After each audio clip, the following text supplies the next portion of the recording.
Assalamualaikum warahmatullahi wabarakatuh.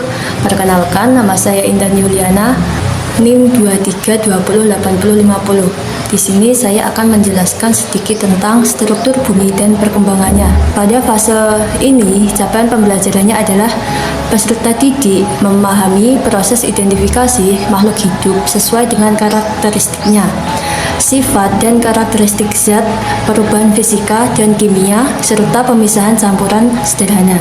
Untuk tujuan pembelajarannya adalah yang pertama, peserta didik mampu mendeskripsikan struktur lapisan bumi. Yang kedua, peserta didik mampu menjelaskan teori lempeng tektonik. Dan yang ketiga, peserta didik mampu mengidentifikasi penyebab dan dampak gempa bumi. Yang keempat, peserta didik mampu mendeskripsikan proses terbentuknya Gunung Merapi dan terjadinya gempa bumi.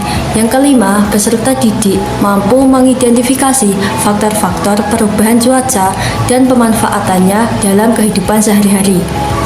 Nah, di sini kita akan membahas tentang struktur lapisan bumi. Secara garis besar, bumi terdiri dari 3 bagian atau 3 lapisan berdasarkan komposisi kimianya, yaitu yang pertama ada kerak, mantel, dan inti. Di sini kita akan membahas lebih dalam lagi tentang ketiganya. Yang pertama, kita bahas terlebih dahulu tentang kerak bumi. Kerak bumi, lapisan paling luar dan tempat makhluk hidup tinggal. Maksudnya makhluk hidup tinggal itu ya seperti manusia, hewan, tumbuhan, dan lain sebagainya. Nah, untuk kerak bumi ini terbagi menjadi 2 tipe utama. Ada tipe kerak benua dan ada tipe kerak samudera. Di sini kita bahas terlebih dahulu yang kerak benua. Untuk ketebalan kerak benua itu sekitar 20-70 km, tersusun dari batuan granitis. Jadi batuan penyusunnya itu dominan batuan granitis. Untuk jenis masanya itu lebih ringan, 2,7 sampai 2,8 gram, sehingga posisi mengapung lebih tinggi. Sedangkan untuk kerak samudera itu ketebalannya itu sekitar 7 sampai 10 km. Batuan penyusunnya adalah dominan batuan basaltis. Jenis masanya lebih berat atau padat, yaitu 3,0 gram per cm kubik. Jadi untuk kerak benua itu lebih tebal dibanding dengan kerak samudera. Tapi jenis masanya kerak samudera lebih besar daripada kerak benua karena kerak samudera itu lebih padat dibanding dengan kerak benua. Terus untuk pembahasan yang kedua itu ada mantel bumi. Lapisan ini terletak di bagian bawah kerak bumi sehingga kedalamannya sekitar 2.900 km. Terdapat batas antara kerak dan mantel yang disebut lapisan mohorovik atau moho. Di sini ada yang namanya litosfer. Litosfer itu adalah gabungan antara kerak bumi dan mantel bagian paling atas yang bersifat padat dan kaku.